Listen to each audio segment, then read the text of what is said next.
Salam benim kanalımın seyirciləri. Bir şeir gəlib. Özün şirpələn, həddən artıq ağıllı hesab eləyən insanlara aidiyyatı deyil. Özün adi insan hesab eləyən insanlar üçün söyləyəcəm. Və həmişə söylədiyim kimi Allah qardaşımız Rəşad Dağlı'nın qapısını açsın inşallah. Övladlarına qovuşsun Allahın köməkliyi ilə. Hər kəs öz qəfəsində. Anasının dəfninə məhbus evə gəlmişdi. O yamanca kövrəlib, yaman qəribsəmişdi.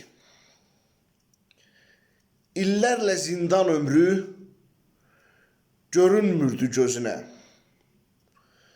Bu bir anlıq vidanı əbədiyyət tək uzun,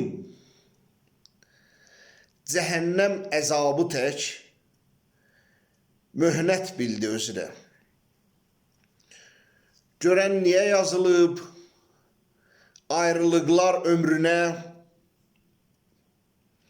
dəfindən sonra həyat, zindanın qapısı tək yenə bağlanacaq üzünə.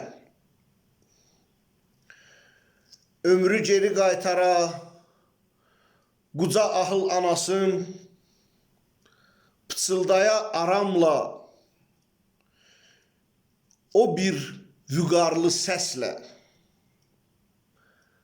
Ana, mən günahkaram,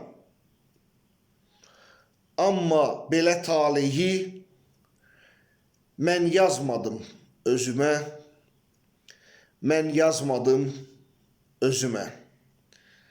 Allah məcburiyyətdən, təsadüfdən zindana düşmüş bütün qardaşların qapısını açsın inşallah.